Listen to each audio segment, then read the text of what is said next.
when the right people come together at the right moment, when they care almost as much about winning as they do about each other, they can become the best of the best.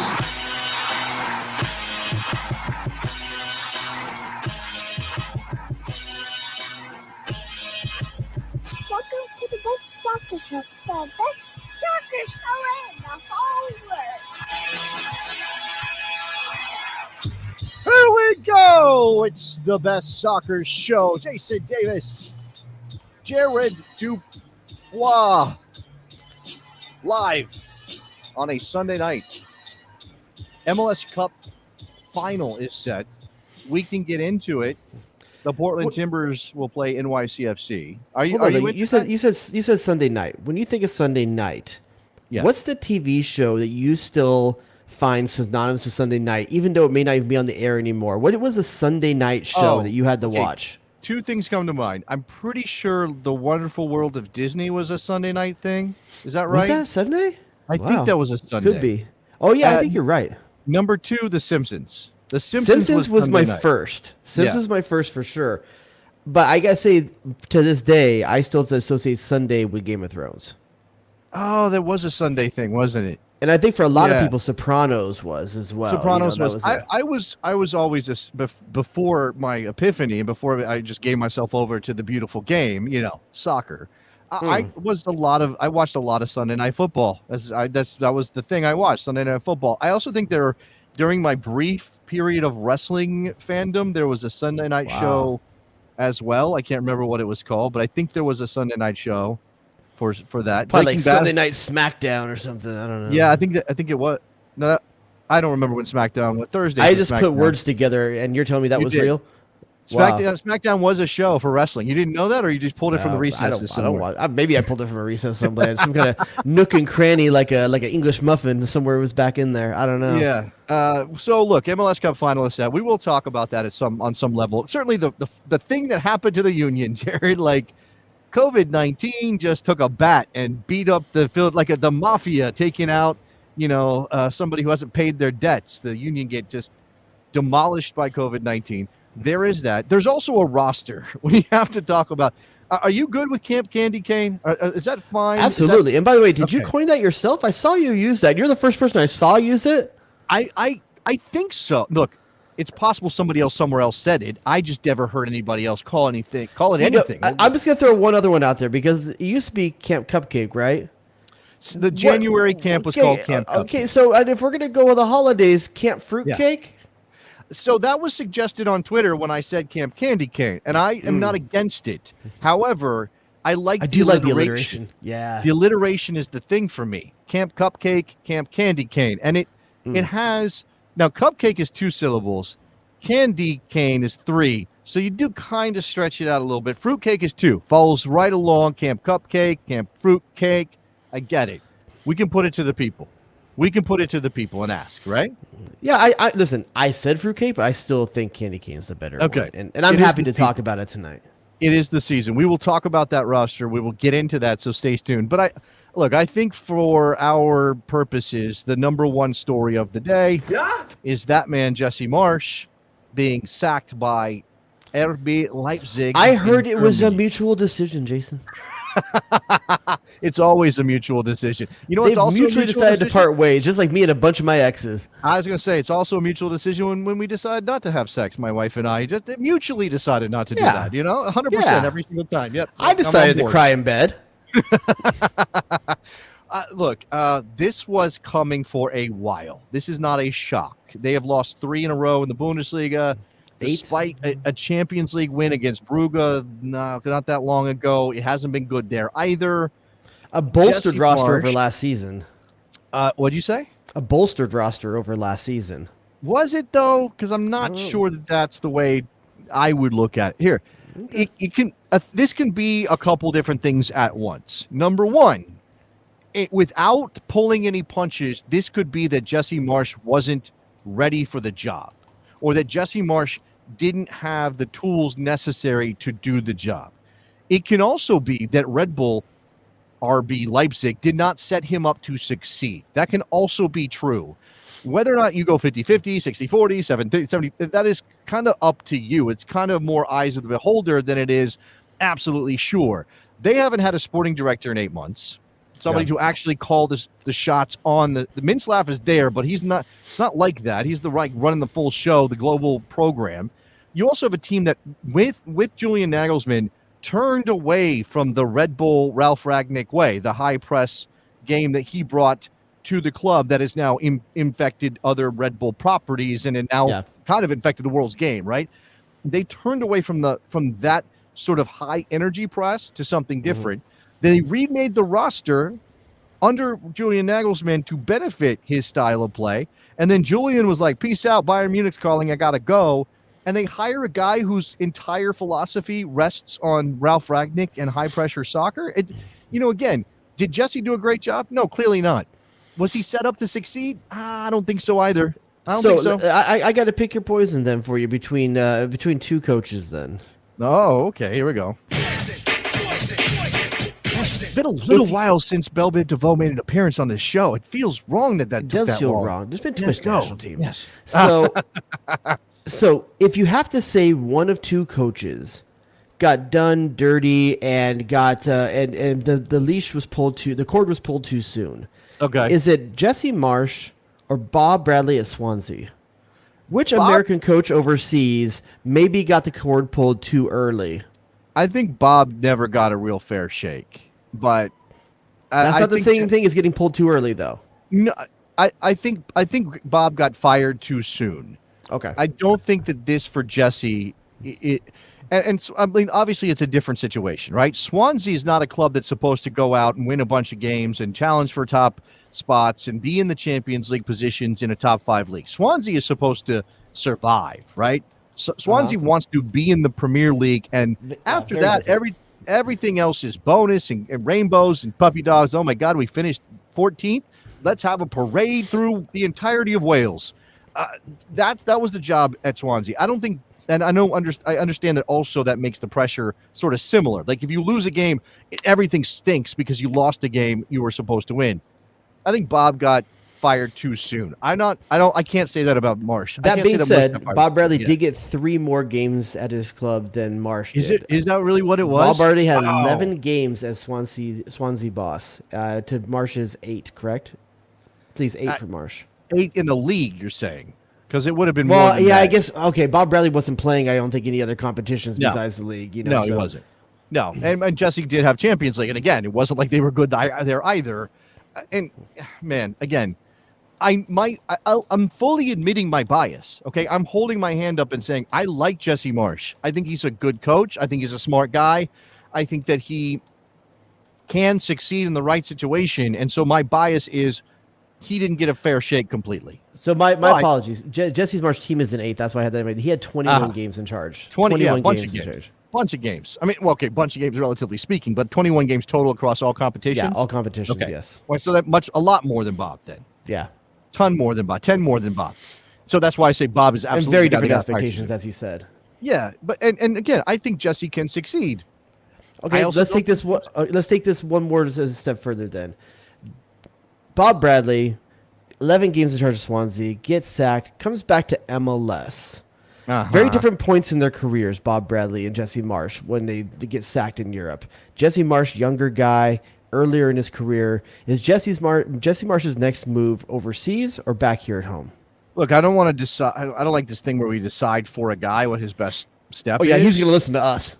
No. I just mean like there are so many different factors that could be involved here, right? The family stuff and I was going to go to Manchester United, but Jared on the Best Soccer Show said I should go back to domestics. Let me say it this way. I would be disappointed if he came back to the United States right now. I agree. I would be disappointed. I would think, look, it's obviously not good to have a black mark of getting fired after 21 games at Leipzig on your record.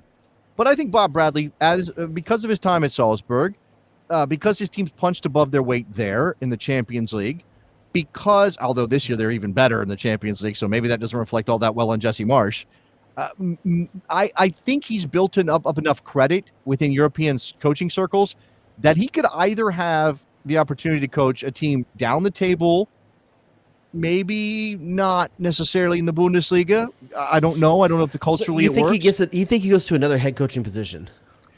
I think more likely is that he becomes an assistant somewhere. That's my that's my gut.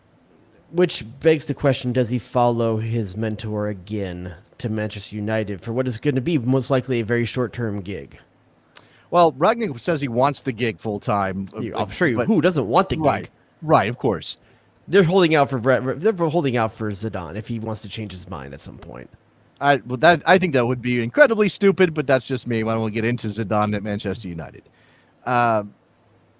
If Ragnick's got a spot, even if it's only for 6 months, I think you take that. I think you absolutely take that. I agree, because I think that's enough time to let the smell disappear off off you. You know, like what smell? There's a smell. Just more. Listen, So feel respect for the Gegner. You think my man's necessarily rosy right now? Like, I mean, you want to let it settle, let things around you settle a little bit. You know, it's kind of like every movie star when they get caught, like, I don't know, with kiddie porn or like doing something, they go into rehab because it buys them like 12 weeks of time when they say they're rehabbing their life. Where did you go? That is the wildest. What Sorry, I should have said metaphor is opioids. this? My bad. I should have said opioids. Why did specifically that? My bad. I don't know. This is why people call Hollywood a den of evil, and you live so close. You're clearly in the sphere of influence.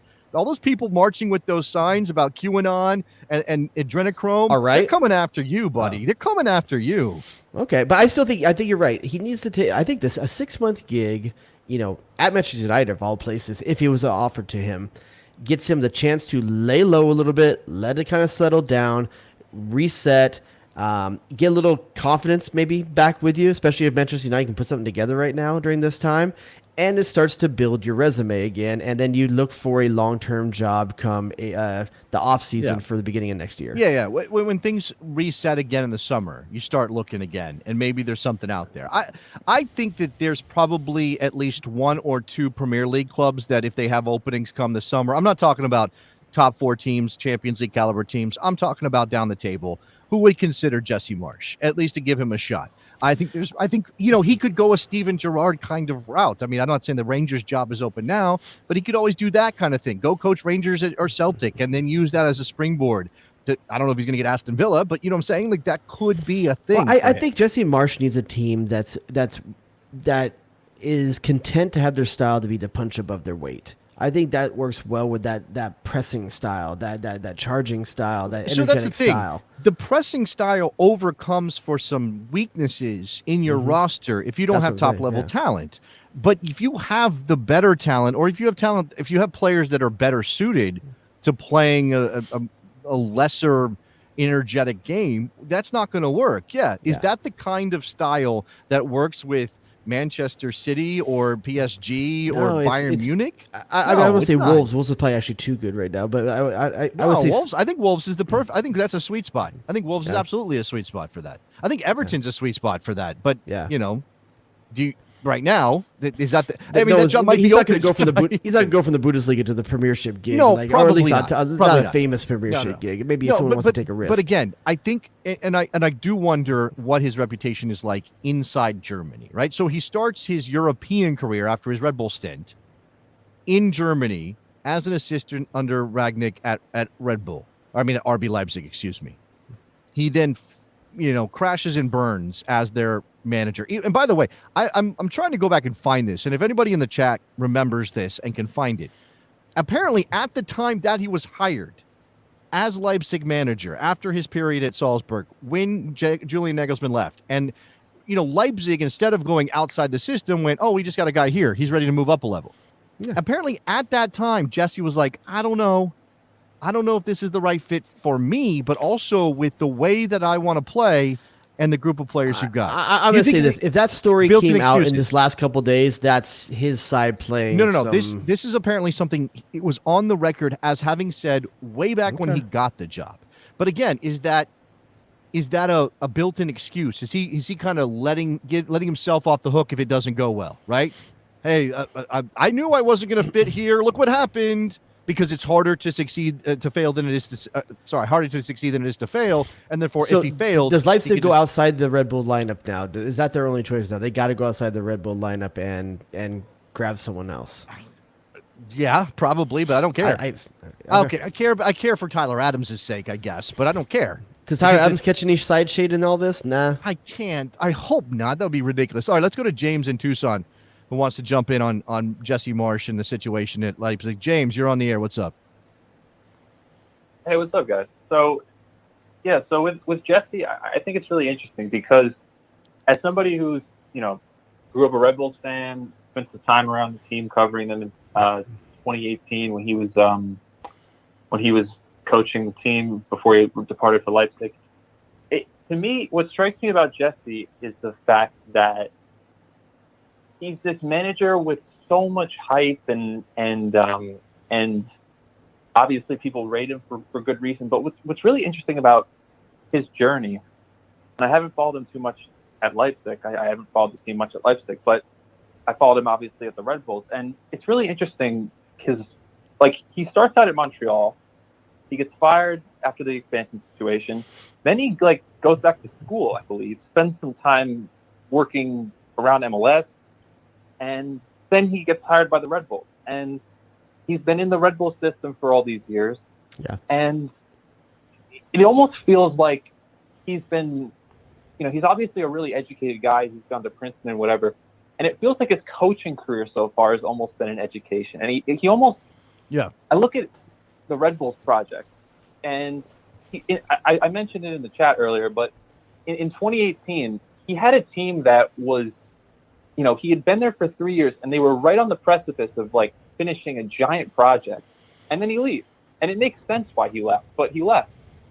And he goes to Leipzig, and it's almost like he stepped away from an opportunity to have a giant accomplishment as a coach to go back into a coaching education. So he goes to Leipzig, and he spends some time there as an assistant, very much under the radar. Then he goes to Salzburg, and he starts to build up a profile as a head manager. But then, his big players leave. Haaland leaves in the middle of the season. Taki Minamino leaves for Liverpool. And it's almost like the same situation at Red Bulls, except he didn't leave, his players left. And so all of a sudden, there's really no expectation to go anywhere in Europe because his whole team was gutted. And so he wins Austria, obviously. And then he goes back to Leipzig. And, what you guys mentioned, I totally agree with in terms of, it doesn't feel like the next step for him at this point was to take the Leipzig job. I mean, that's a job of, a top 3 team in Germany right now. And I don't think he's really, he sort of went from, MLS coach, assistant learning on the job in Germany, coach in Austria, and then all of a sudden he took a giant job. And I really want to see him. I think the opportunity in Manchester United is interesting. I want to see him take a job. I think it's a perfect situation because I think you spend 6 months with Ralph in Manchester United, and then I think he should go somewhere, totally outside the Red Bull system. Go somewhere like Bob, go somewhere with some of these coaches, and test yourself in a way where you're going to put yourself in a position to see out a project. You're going to be there for 2 years, for 3 years. There's going to be no, it's only, do what all these other managers are doing, like Steven Gerrard and Frank Lampard. Put yourself in that position. Okay. Well, I don't know that we can compare him. I mentioned Gerrard going. Thanks for the call, James. I mentioned Gerrard going to Rangers and getting the Villa job, and Lampard, going through his own educational process. Those guys have that sheen of world famous, accomplished player that kind of gives them a little boost. Jesse doesn't have that, which is why I don't think you can pass. This is the problem for Jesse Marsch, right? If there is one, because he's reached heights no American coach has reached before. You can't take that away from him, regardless of what just happened. Yeah. You can't say no, if Red Bull say, hey, we've got an open assistant job under Ralph Ragnick at Leipzig in the middle of the MLS season. You can't say no to that. You can't be like, nah, you know what? I got to see this thing out. Can you call me in a couple months? I don't think you can. If you want to end up in Europe, if you want that opportunity and that's the path that opens, saying no would be hard. Then when you're at Salzburg and you're just eating up the league and you're getting to coach Erling Haaland and all these guys, And Leipzig, you finish up, and they've got an opening. It just happens to be that the job is there because Nagelsmann left, and they say, yeah, we'd like you to do it, Jesse. You can't be like, I'm not sure. I think I'm going to – that might not come again. That offer might not come again. You know what I'm saying? I always remember, too, like there's only one other blueprint for managing at a high level in Europe, and that's Bob Bradley, who had to do it through the international side. Bob also was in France, too. You can't forget about that part. He was in France. You're right. But there's only really one guy that was out there doing it. So Jesse had to look at that and say, on top of everything else you just said, Jason, he's American. Yeah, he's American. He's got that going against him as well. He's American. He's going to have to do know more nothing about football. Sorry. He's going to have to do more than the average coach to get into the position that he is. And as good as I believe Jesse Marsch is, I'm sure you are too, there's going to be people out there this week saying, well, told you anyone could have won with Holland on their team. There's going to be people that are going to say that. Yeah, sure. Sure. And until he comes up again and does well someplace else, you can't prove him wrong. You can't say they're wrong until he gets his next job and seeing what he does there. Is the American thing the reason he failed at Leipzig? It's not, but how can you prove that is part of the thing. Like, obviously, look, I do think that even if an American can achieve based on their pure coaching chops, that there's still going to be this kind of baked in lack of belief in an American coach. They're going to look at you sideways, whether they want to or not. And in Germany, look, the open arms, American players, Steve Cherundolo's a hero in Hanover. We got this love for Americans. We're happy to have them. But look, no European player who has grown up in those environments is going to look at an American and think, yeah, he knows exactly what he's doing. I have complete faith in him. That's probably not fair in some cases, but I think it's just a fact. These are just built-in biases that people have. Can an American overcome that? I don't know, because again, when Jesse got the job, even if his doubts about it were built-in excuses, there were players there who weren't necessarily thrilled with the way he was approaching things. The only thing I'll say about the Ralph Rangnick and going to Manchester United and becoming an assistant and maybe this kind of waiting it out there and building back up, that does nothing for, and look, United's not playing the same way Leipzig did, but that does nothing for expanding Jesse Marsch's philosophical approach to the game. It doesn't. Now, maybe Jesse on his own could try to become more varied than the high-octane, high-press Red Bull system. But he's got to get out of that system and do something else. But that's what I'm saying. Going to coaching under Rangnick is not going to necessarily give you this new outlook, right? That's assuming that Rangnick plays a different style of ball outside the Red Bull system. No, I'm saying it won't give him a new perspective because Rangnick is, Rangnick's not playing the same way at United that he did at Red Bull. But my point is, if you're with that guy, and Ralph Rangnick is this guy who really does believe in the press, and Jesse Marsch goes and coaches under him at United, well, he's not getting a new outlook. He's not getting another philosophy to add to his portfolio. And maybe you don't need one if you can find the right place. And I was thinking about Pep Guardiola because his name came up. And we think about Pep Guardiola as he's this incredibly successful coach who has done all these great things, and everybody talks about him like he's the god. Nobody understands soccer better than Pep Guardiola, right? He thinks in 12 dimensions out there.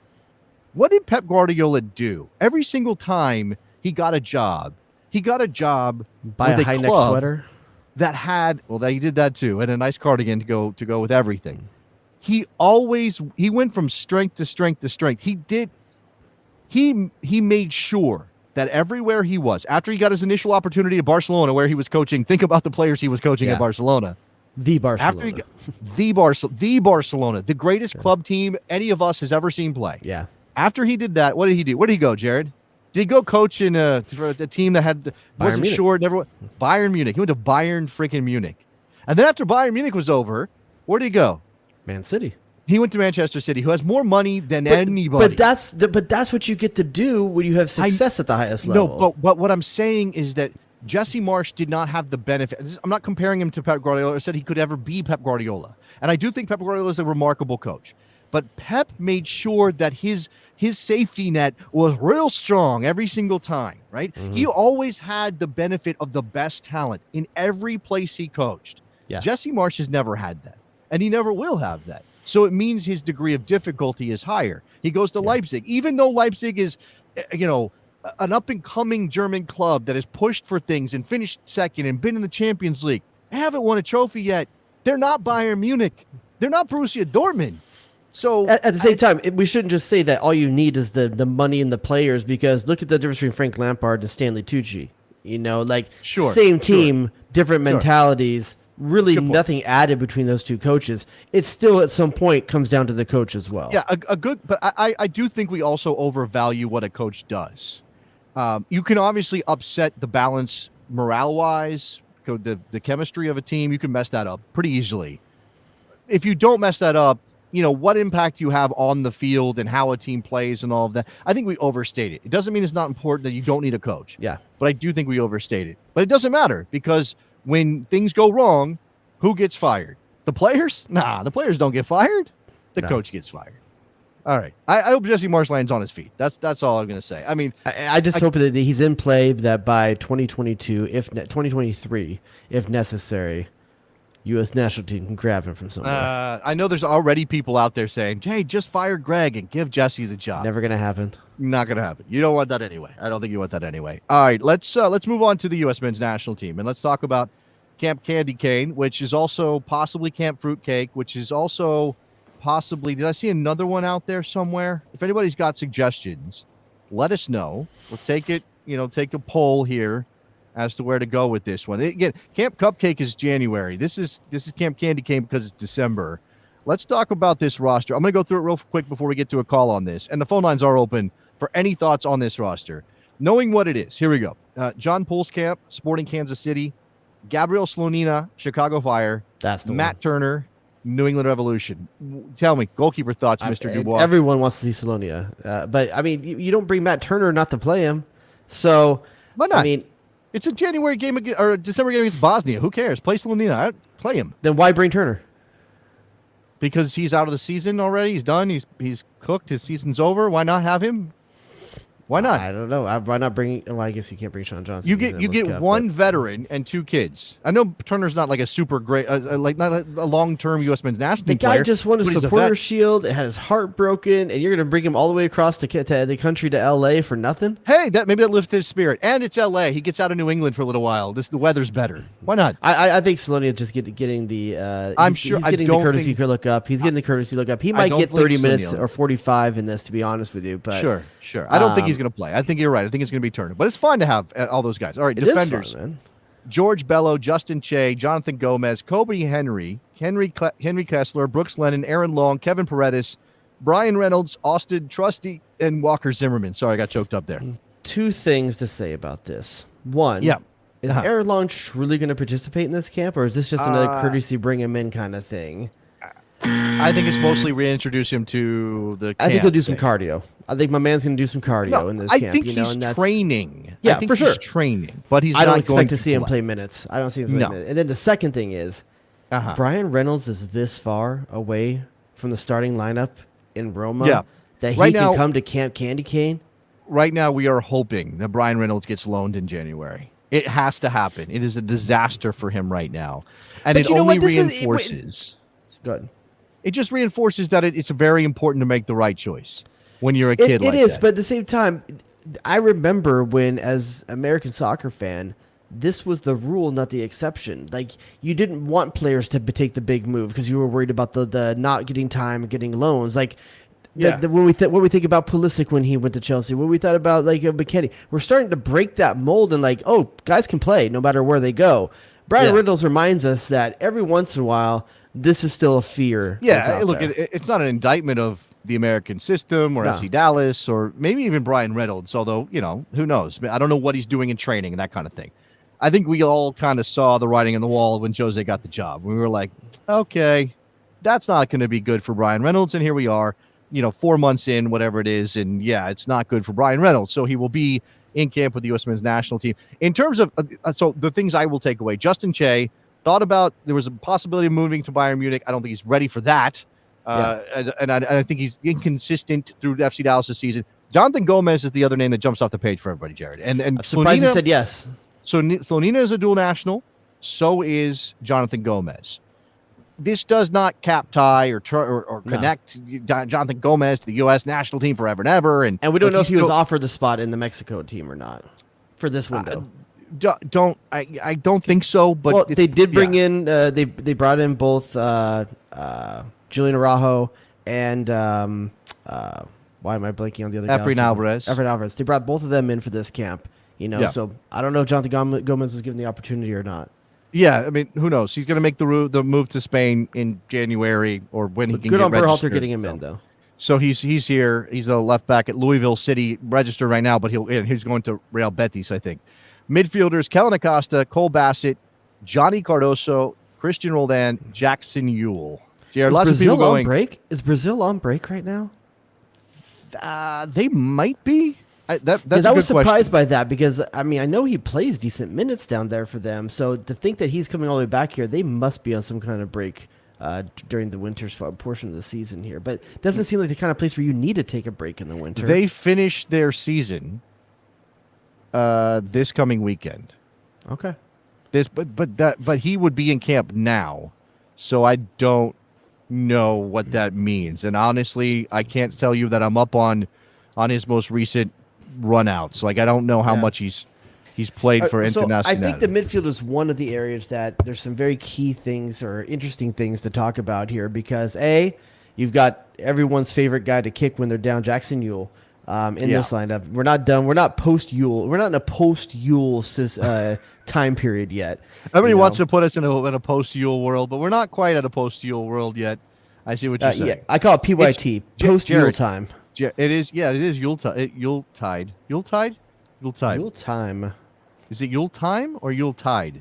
Yuletide, but I'm saying Yule time for my PYT reference. Okay, but Yule is a thing in Christmas. Yeah, Christmas season. Yeah, the Yule log. Right. Yeah, Right. Okay, so it's the Yule time, so you have to call him up. I got it. Okay, got it. It's required. Okay. So interesting. No Sebastian Lletget. Okay. I think everyone would have probably bet on both Roldan and Lletget being there for this for this roster. Okay. Well, if you're calling Kellen Acosta, you don't need Sebastian Lletget and Christian Roldan. If this is an experimental group, it's a bunch of young guys. You can bring in one. So is this Berhalter saying that Lletget deserves some time off after a long year, or is this saying like, hey, he's not that close for working? He didn't play at all in the last window. His comment about Sebastian Lletget when he announced this roster was he needs a break after a long year. Same thing for Miles Robinson. That guy also went through the loss of his sister in the middle of all this too, you know. He did. I mean, look, there's a lot of reasons why Sebastian Lletget shouldn't be on this roster. I mean, he's on the trading block at LA. There's a lot of things going on, right? And I know he is every U.S. men's national team fan's favorite whipping boy at the moment. It's not just about Sebastian Lletget. It wouldn't have been a disaster if he was on this roster because it's not that kind of roster.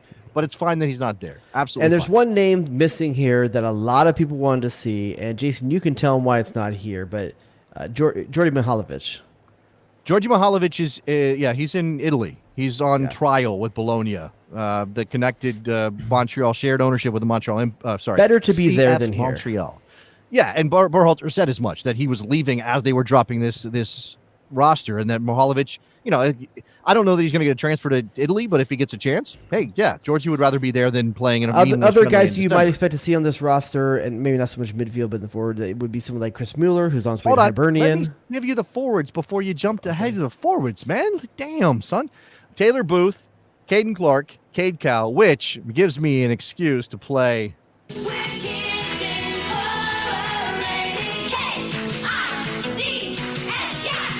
Cade's Incorporated, not Kids Incorporated. Cade's Incorporated. Caden Cowell and Caden Clark. Cade Cowell and Caden Clark. Jesus Ferreira, Jordan Morris, Ricardo Pepi, Giassi Zardes. All right, now go ahead.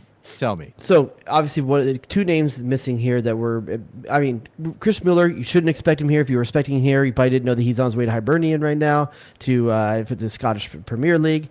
And then... Did I expect him there? I didn't expect him. Well, some people, if you're thinking about this level of player in MLS... Okay, a lot of people don't know I don't think a lot of people know he's going to Scotland.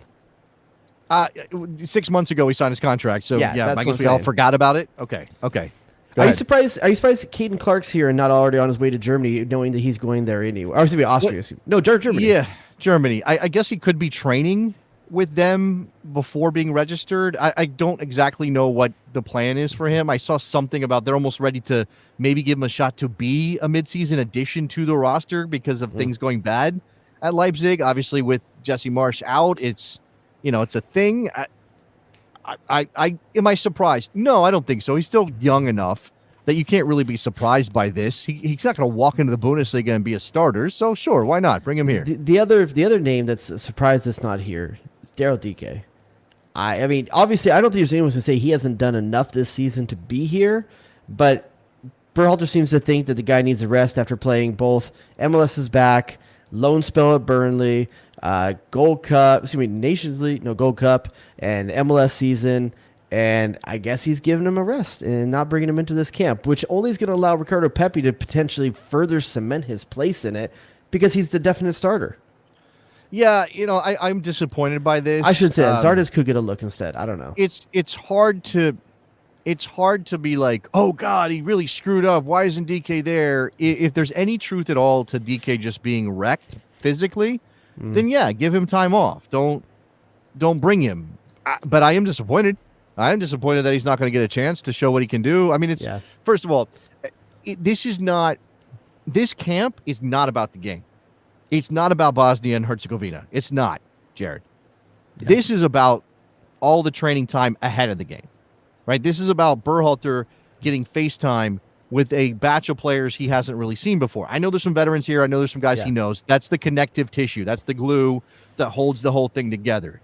So Daryl Dike missing out on 2 weeks of training time ahead of the game, that's the disappointing part, not playing against Bosnia. I don't think that was going to decide his future.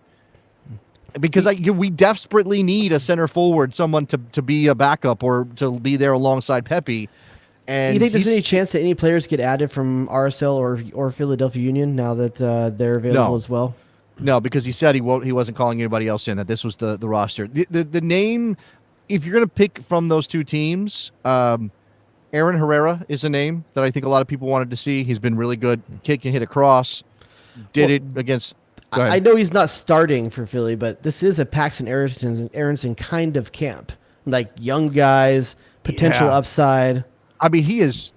I mean, I guess you really can't say, oh, he's too young or he's too inexperienced, because there are some guys in this team who have very little professional experience or are on the same level. I mean, Kobe Henry's playing in the second division and didn't even start that often for Orange County, so he is taking a flyer. You realize by not calling Shaq Morin, we lost the opportunity to have Kobe and Shaq in this camp. Yeah, I saw Rob Usry on Twitter say that, or Usry. I don't know how Rob says his name. Am I not original? Dang it! I hate when I'm not original. And I groaned at him, so I have to groan at you. I just have to say, that's you not. You just groan because you think Cap Candy Cane is like original.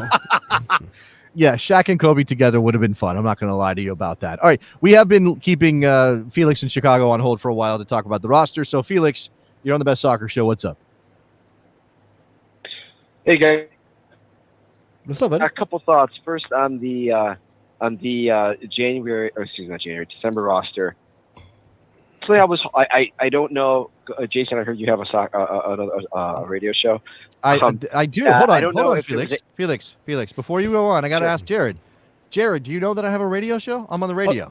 You mean Chris Wondolowski's show? WNBC. Oh, man. Yes. You're just jealous that it's Davis and Wando over there. I'm jealous that you have a handsomer co-host on the other show, and it pisses me off. And he's a Quake, too. That's gotta sting brutal. just a little. That's brutal. All right, Felix, go ahead, man.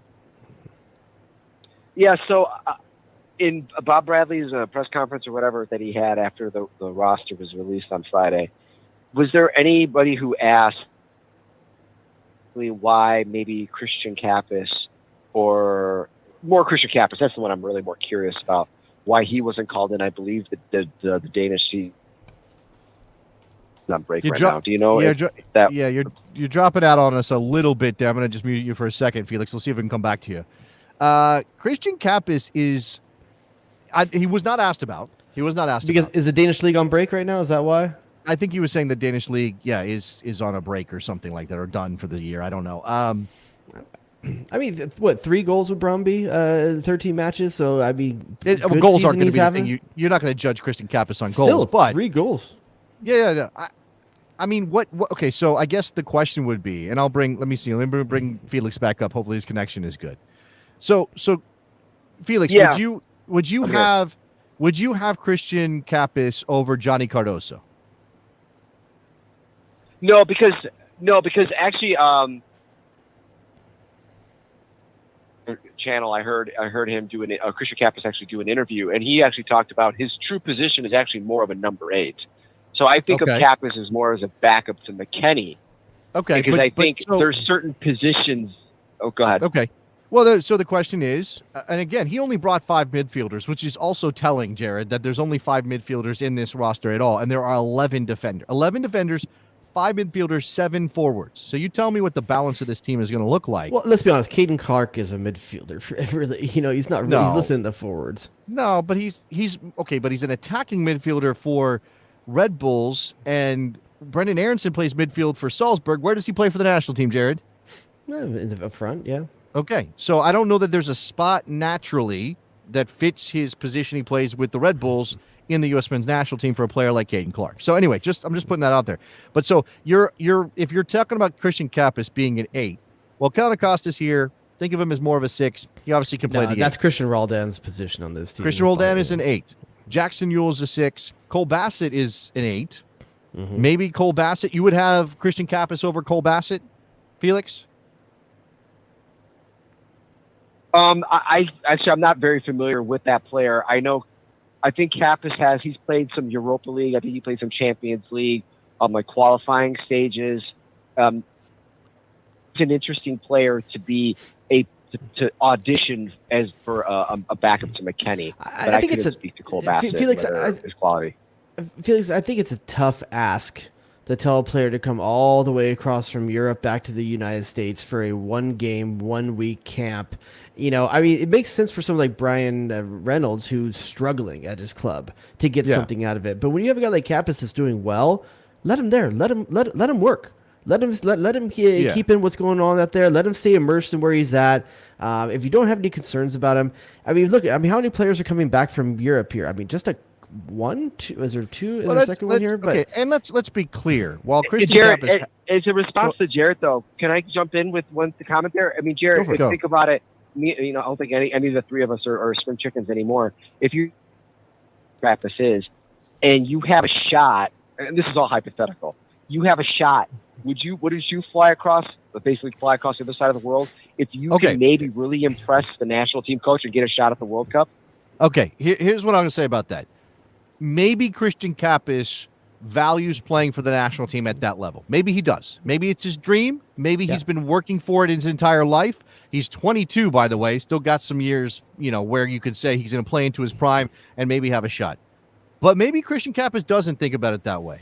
Or maybe for Christian Kappas, playing in a December candy cane against a second choice, third choice Bosnia team isn't exactly reaching that dream, and he sees more value in staying at Brøndby for this period. Berhalter, which is part of his job, is to manage the pool, knows he should bring this guy back. And maybe gives him a call on the side, like, hey, I see you, buddy. I see you. You keep doing what's working out there. I'm going to see you down the road. I'm not going to make you run across the country right now just for this one thing, but I see you.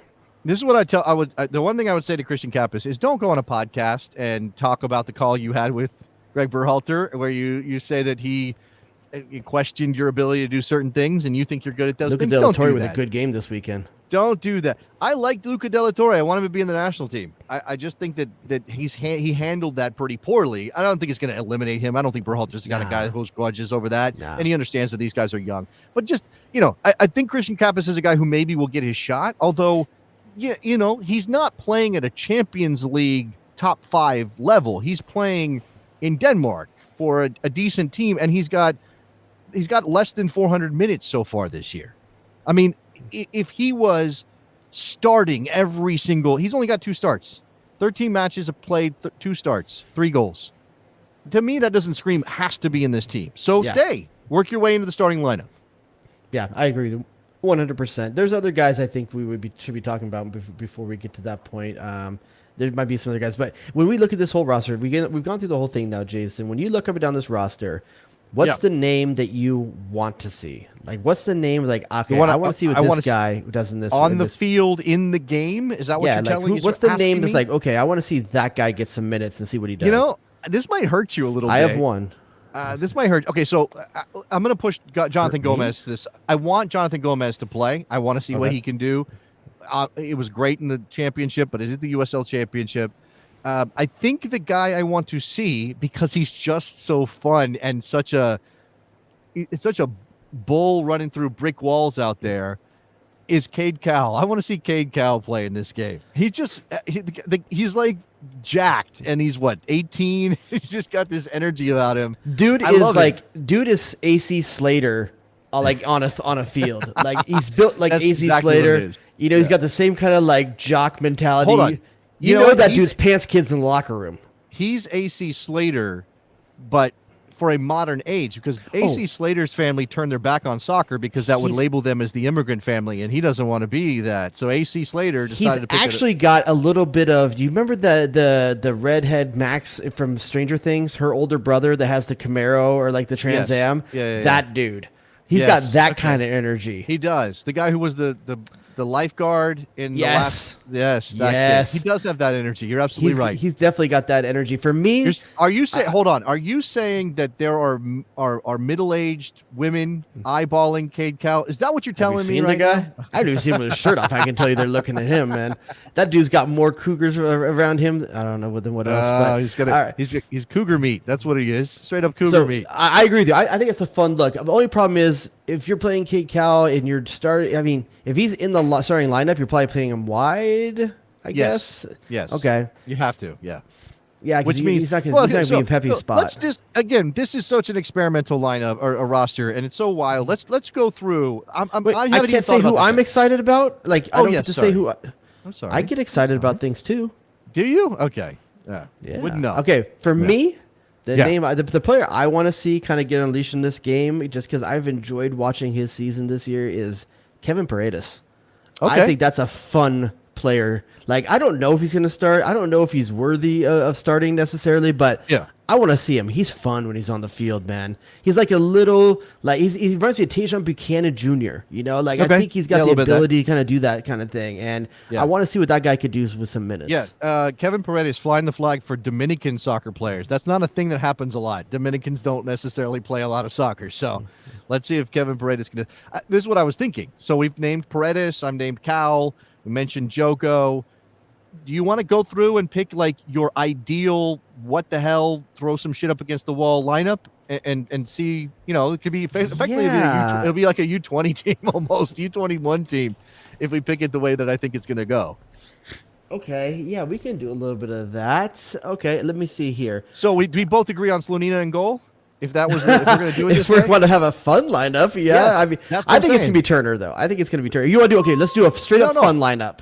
This is the Christmas meme lineup. This is Candy King, Camp Candy King. We're not. This is all dream. This is like the boyfriend. I'm writing a list to Santa, a wish list to Santa. That's what this is. If this was a Netflix Christmas movie, what lineup would you choose? That's what I'm asking you. Candace Cameron. Oh God. Okay. That's MAGA Candace Cameron to you. Let's go ahead. I think it's her brother. I don't think so much her, but I don't know. Okay, let's see. All right, let's see here. So, okay, if we're doing Christmas list, it's Salonina in goal. Slonina in goal. Okay. Jonathan Gomez left back. Absolutely, 100%. And then it's Che and Zimmerman. Zimmerman? Okay. I know Zimmerman is not necessarily under the Christmas tree, like unwrapped big gift. I think you're wrong. I think it's Che and Kessler. I think it's Kessler. Che and Kessler is the fun one, but here's the thing. I don't think you learn as much about Che if he's got Kessler next to him. Why are you being so Dang it, I don't know why. I don't know. You're right. It's absolutely Kessler and Che. It's Kessler and Che. Look, I just can't wait for Kessler to throw the ball away from a ball boy. Okay. We're gorging on the candy and the chocolates and everything else. You know what this is like? This is like going to the chocolate advent calendar and eating all of them before you get there. When you were a kid, like you didn't know any better. You open up all the doors, eat all the chocolates, and your mom's like, "What are you doing?" That's what we're doing. Che and Kessler is the way to go. Okay. Right back. Right back's where I'm struggling. Okay, Well, I think it's even though Paredes isn't the guy, I think it's Paredes, right? It's Paredes, yeah. I think the thing about Paredes, I think he can play midfield as well, but he's not going to be in a midfield of a 3-man midfield, So I'll say right back for Paredes. Midfield is Cole Bassett. You can't have a sexy midfield without Cole Bassett right now. Cole Bassett and then it gets Cardoso. super unsexy. Like it gets super unsexy real quick in the midfield, dude. That's Johnny Soccer over there. You can play Johnny Soccer. Why not? Okay. All right. And then Roldan, I guess. I guess it's Roldan. I mean, Roldan's the equivalent of under your Christmas tree getting like a science set, instead of Voltron. You got a microscope. I think I don't know if I threw it out. I still have one of those grow the rocks, like the crystals thing that my kid never opened. Or like a rock tumbler. You got a rock tumbler. But that's Berhalter's fault for not putting the right things on the shelves for us to buy. It kind of feels like this is a 3-man back line with some wingbacks in it because Paredes it can play as a wingback. I mean, Taylor Booth, you could sneak Taylor Booth into the midfield if you wanted to. Yes, you could do that. I mean, again, listed where he is kind of odd. Screw that. Christian Roldan's on the bench. We're going big, right? We're going fun time. We're putting Caden Clark in the top of that 3-man midfield. That's the way to go. Yeah. Okay. So are you going to get both? Are you going to get both of them on the field? We're going to get both of them on the field, right?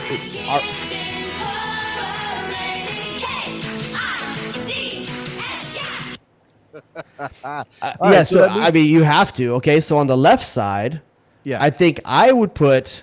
I want to see Jesus Ferreira out there. Okay. Again, false 9-ish, but also maybe wing in this situation. Yep, sure. Yep. Because you got Jonathan Gomez down the sideline, so you don't have to have Ferreira wide too much. Oh, he can push inside, absolutely, yeah. So I think it gets closer to Pepe. Then you got Pepe. You're not going to take Pepe out of a sexy fun time lineupe. No, you're and not doing then that. you go Kate Cowell on the right, and you let the mullet flow. I like this. This is the Polar Express of U.S. men's national team lineups. I mean, we're just leaning into it. There's what we need a Stranger Things drop. That dude has to say something iconic that we can drop in here for Kate. Maybe. So that means if we've moved Caden Clark into midfield, and we got Cole Bassett there, and what was the other thing? The other move on that? Well, unfortunately, Johnny Cardoso. Okay, still, he's not a guy we know a lot about. I think combined, there's 3 caps in this team that we've just picked. I think that's the situation. I think Pepe is the cap leader in that. Oh my God! Potentially. Yeah, 6 caps. Let's see. Who would have the most caps in that? Hold on. Look, you add them up. You do the math. Right? Cardoso has a couple sneaky caps. Slonina has 0 caps. So you add that to Jonathan Gomez, who has 0 caps, to Justin Che, who has 0 caps. Henry Kessler has 1 cap. So if we're going Kessler, veteran, got a cap. Paredes has 0 caps if we're going to play him in that position. Sexy. Cole Bassett has 0 caps. So Johnny many virgins. Cardoso has 2 caps. Those are the sneaky caps you talked about. So we're up to what? 3 caps? We up to 3 caps total? Yes. Yeah. Yes. Then Caden Clark is 0 caps. Cade Cowell 0 caps. Sexy. Ricardo Pepe 6 caps. Out. He's got more caps than everybody else. Captain Double. Ricardo Pepe. This is what you do it. This is how you do it. It's like I said, it's like a U21 team. That's what it is. And why not? Why not? It's something. Giassi Zardes with 14 caps. No, Kellen Acosta is 44. No. Giassi Zardes has 65 caps. Sorry, 65. So would he have more than everyone combined? No, because of Kellen Acosta's messing up the curve. And Aaron Long's got a bunch too. Now, here's the thing. If we really wanted to have fictional fun time, we would put Aaron Long in the lineup, right? Just to have him back. Just to see what he looks like out there? Maybe. I don't know. I still think just I'm go happy young. with the meme lineup though. Just go young. Yeah, it's very memey. Yeah. So Virginic. And then Luca De La Torre flies in on a private jet the last second, gets in the field, I guess on the field as well. Again, it's a Christmas miracle. That's what that's going to be. All right, do you want to spare some time for the MLS Cup playoffs? I know you don't care pour one out for the Philly Union. Man, I mean, is it unfair? Is that the way to look at it? Because, I mean, after the game, Jim Curtin's basically like, I don't know, they're all fine. Why couldn't they play? Because you put rules out there and then you can't just not do them. Then the rules lose all their integrity. Are we following rules as a society at this point? I mean, I'm trying to. I'm masked up even indoors when I go shopping and stuff, but I know that's not everybody's bag. I got boosted up. I'm feeling. But if you don't, then think how many teams this season played without a player that they could have just played. You know, like if you want to change it going into next season, then you change it going into next season. Yeah. But you can't go and just because you want, everyone wants the Union to have their full complement out there. I think most people probably wanted them to win the game, if you're being honest with you, because it's such a good story. But. Yeah. And here's the thing about what Philadelphia had in front of them today. 9 players were unavailable? 11 players. 11 players, including 6 or 7 starters, depending on how you look at it. And the better team in the first 45. No way about it. Better team in the first 45. And what I think happens, though... Better? Well, neither team was great. No, they just really kind of just stuck a wedge in the works and made sure it didn't I'm going to say better turn. because they were having to do so much more with so much less. You know, I still think they were the better of the two teams with as many changes as they made. And what I think ended up happening here is that it took everything they had emotionally to get to the 63rd minute. Then the own goal happens, and it's like, we did it. And there's a letdown in that moment. And because you have a lot of young players, you have a lot of guys that haven't been playing a lot, you know, and I'll tell you, so like I know that ball was knuckling, but I think Freese has to do a better job on that save. He's got to push it out wider. It goes right back down to the 6-yard box to a player's feet. I don't know, man. I think that it took everything to get to the 63rd minute. Okay, but here's the point, right? I mean, this is the thing that we're talking about. What do you expect out of Matt Freese, who is the backup goalkeeper to one of the best goalkeepers in the league? Matt Freese, who played 506 minutes of MLS this season, right? That's plenty of minutes previous. I mean, other stints. You know, he's played MLS minutes. He's played some minutes. I'm not saying he's completely inexperienced, but he's not sharp. Like he's not a guy who like comes into this game feeling great. He helped them win the Supporters Shield last year because Blake was out with I think COVID protocols, if I remember correctly. He did do that, and he played in some big moments. But this was, and again, with the team in front of him. With that group in front of him, without both of his center backs, right? I didn't know Aurelian Cullen was still a thing. Exactly. That's exactly it. Let me look through this lineup real quick because I want to give you a sense of this. I think, so again, 6 or 7 starters, depending on how you look at it. So you had Matt Freese in goal. Both center backs were replacements. And Mbaizo is a regular. He made the mistake that led to the winner. Dude. It was the winner or the first goal? It was the first goal, baby? That was the winner. Made a Thanksgiving meal out of that ball. Mbaizo, that is one of the most difficult ways I've ever seen for a player to lose a game. That he either got to get it before it bounces or take care of it. That was a weird, bad bit of decision making on his part. Right. So you didn't have Kai Wagner. He was one of the players who was out. So Harriel, who is a homegrown player who I think had something like 180 minutes all year long. 180 minutes of soccer. Starts as your left back. Leon Flock, that's a starter. Martinez, that's a starter. Jack McGlynn is a good young player who's played a lot of minutes. On the rise. Still young, still relatively inexperienced. Jamiro Montero, you don't have a problem with him in your lineup. Gazdag, okay, he's been inconsistent. But that's still a guy you paid a lot of money for. He played the previous game. And then Shabilko, who can't buy a goal. He got one, kind of, on the own goal. Helped set it up. But he couldn't buy a goal before that. So again, Finley's one of the center backs. You're talking about 3 or 4 starters here who have like 1,200 minutes together combined. I mean, Curtin did what he had to do. I mean, literally, he's missing his 3 best defensive players. And how often do you see a Christmas tree lineup anymore? That's what they ran out today. They ran out a Christmas tree lineup because they knew defensively they were going to be leaky if they didn't take care of it. In midfield. They absolutely needed all of them in midfield, 100%. And they still almost stole the dang game, you know? They did. And I, like I said, I feel bad for them. I feel bad for the way that happened. It's the biggest moment, possibly. I know they played a Champions League game and everything else, but the biggest moment in Union franchise history after being, after building to this. And I said this on the radio today. What I hope that this doesn't cause is some sort of slow disintegration of the identity of the Union, right? I don't know that can happen from one thing, but you have this story that FC Cincinnati's chasing after Jim Curtin. He came out and said he ain't going. I know he did, and that's the right thing to do, but he was bitter today. He was bitter not just about the COVID protocols and losing 11 players. he was bitter about money and the money that's spent. And he said specifically, Talis Magno comes off the bench and scores the winning goal. He said they have a $10 million player on the bench. We don't have anything close to that. That's our whole salary budget. But you're the Philadelphia Union. You've made your name on not needing the $10 million. Your identity is having Bigland out there to bring on the field. But if you're the head coach of that team, you may take pride in having McGlynn on the field and bringing Fontana in and Aronson to try to win the game or get level. But you don't want to have to do that. You want the big gun in the holster ready to fire if you need it. You want that. He doesn't have it, and he's clearly frustrated by the fact that he doesn't have it. So I think losing this game and seeing those players that playing the Philly Union's identity of any player in our system is ready to play for this team. Yeah. That got tested tonight, and they almost pulled it off. And I think that is the type of thing that if you're a true Union fan, you leave tonight sad, but full of knowing we have a certain thing that we're about.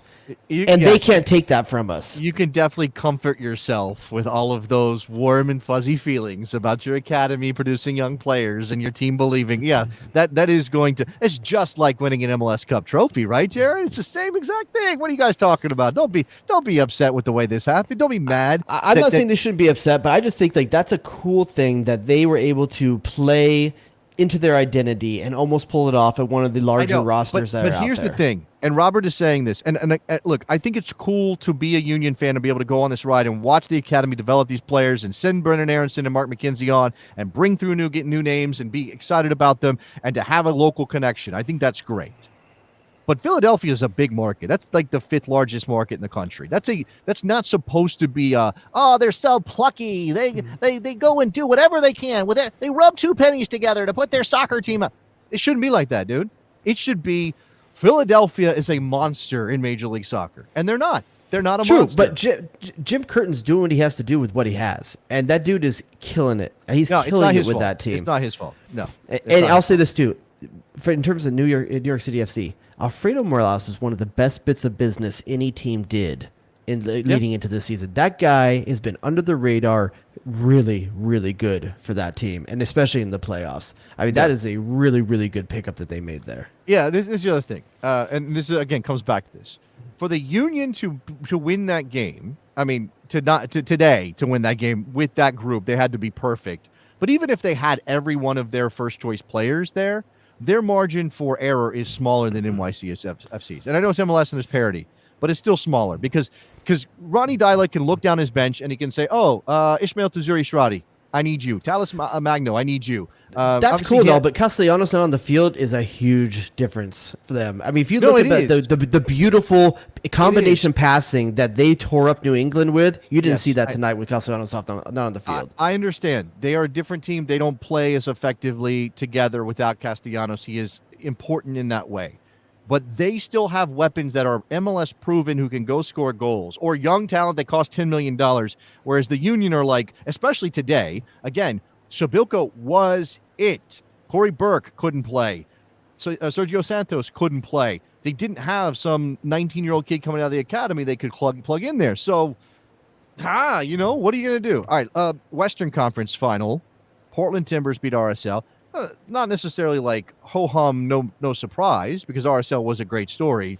But you did see the better team win that game, and they did it without Blanco and Esprilla, so you give them credit for that. But, dude, what kind of, every troll on Twitter was loving that the ball went off the back of David Ochoa. I mean, it went off the back of Ochoa and into the goal, right? So I'm wrestling with my personal appreciation of David Ochoa, who he is, what he's doing. I love having that guy in the league. He's like having Alan Gordon and I don't know, remember Daniel Hernandez? I love Daniel Hernandez, back in the day, just bulldog, don't give a F. I remember Daniel Hernandez. Good for a quote.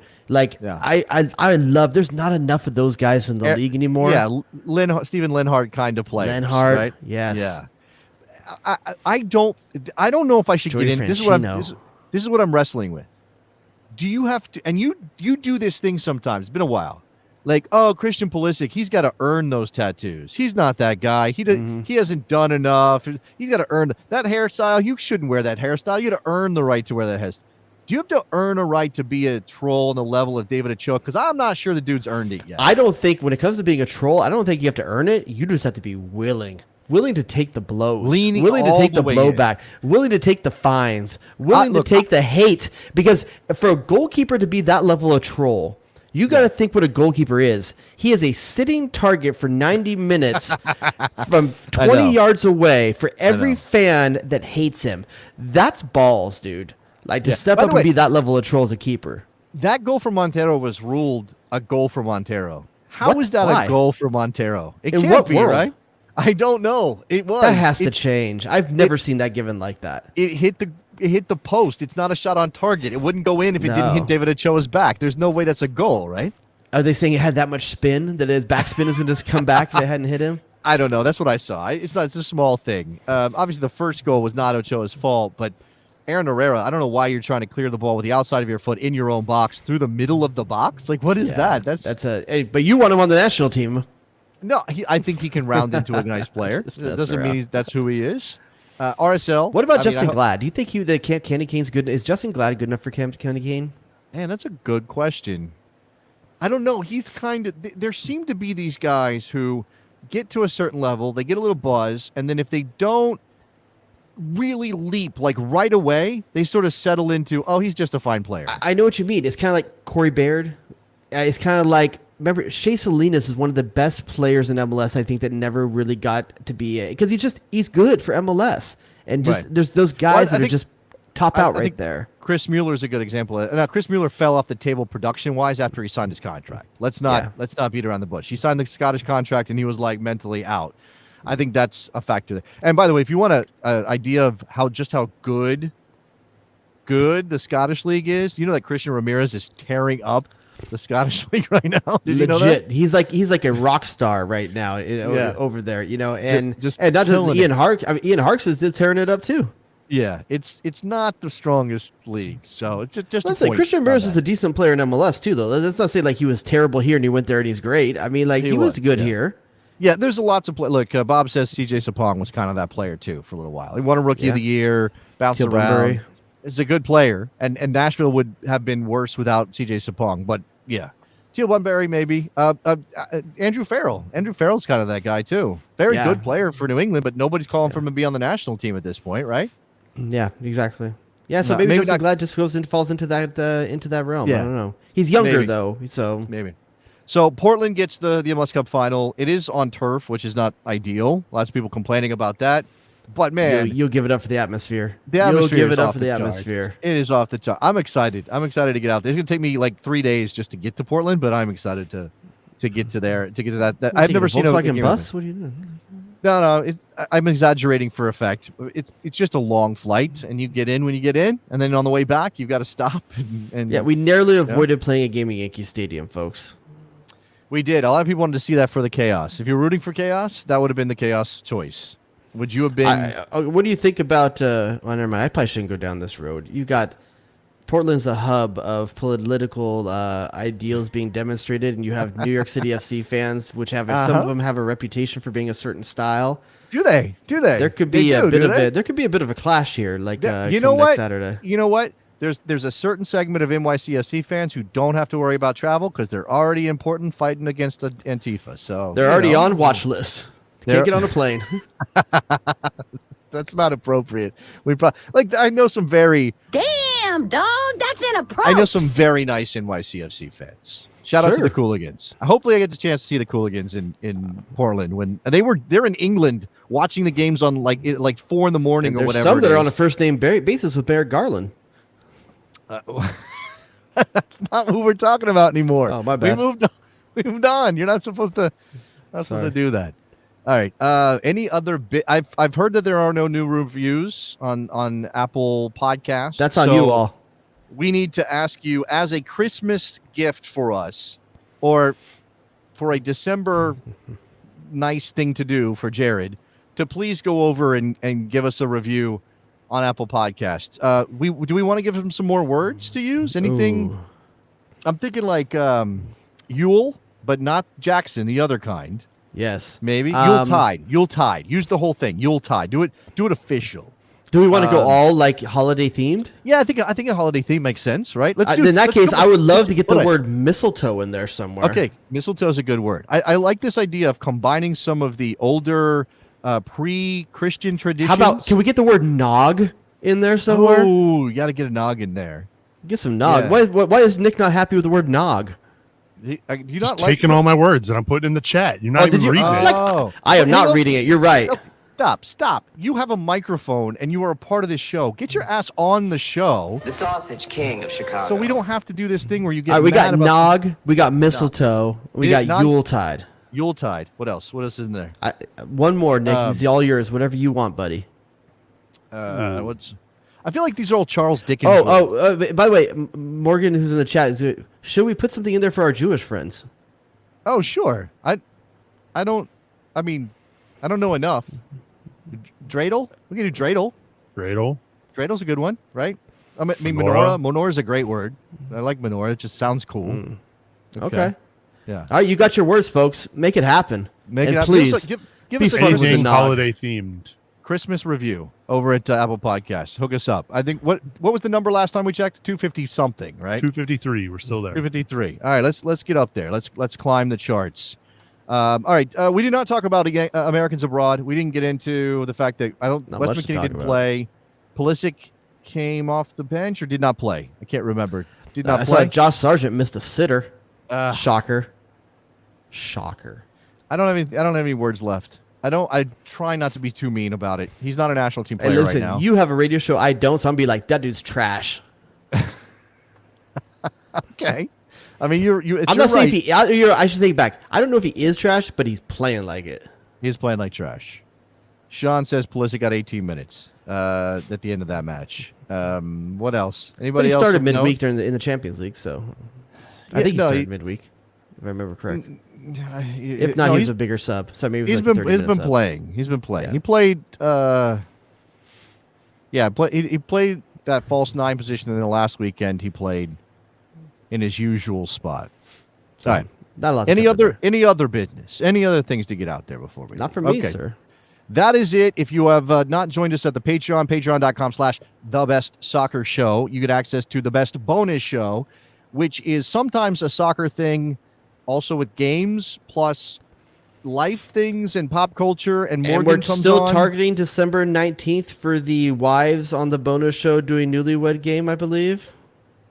Are we doing that? Okay, that's okay. That is something we talked about. I need to drop hints on that. That's a reminder for me. We are doing a Newlyweds Game with our wives for some reason, and that's the thing we're going to do on the 19th. Yes, I think. Yes. Only on the bonus show. Only on the bonus show. So the best soccer show. The best bonus show is what you get access to, plus the Slack, which is going so fast and so furious. It's hard to keep up sometimes, but the besties are having a good one with it. Lots of what was the most recent thing that we got into over there at the Slack? Oh my lord, the Slack's been going crazy, dude. I can't even tell you, man. Like it got into some there's a lot of travel stuff in there. Yeah, people are making plans for Portland right now, trying to meet up. So I mean, there's been a bunch of stuff over there. I was defending the honor of something today, and I can't remember what it was. You got to step up to defend. There's always music stuff in there, stuff that goes right over my head. People talking. Oh yeah, it was someone saying that Angels and Airwaves is better than Blink 182. Like, what the hell is that? I have no opinion. I had to come in and defend the honor on that. Yeah, we also had a Joseph Martinez sighting this week from one of our besties.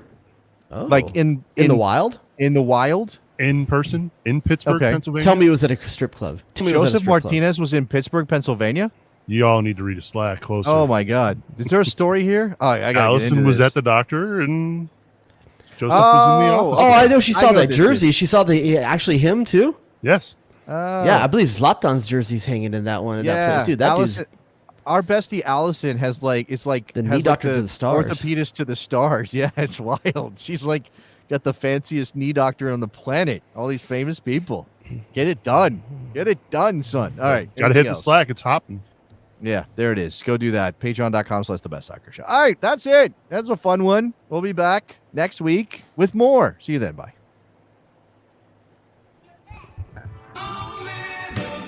Eddie What have you done for me lately? Danger zone! Huh? You're a pro. The Sausage King of Chicago. Oh, it's incredible! Playing hot dogs and donuts with two fangirls in the locker room? You shut your mouth when you're talking to me. Oh, baby! You feel respect for the Gegner. It was there. Oh, here we go. Saucing them up. Hit him. What? Who asked those questions? I wouldn't be caught dead in a sweater vest. What are we doing?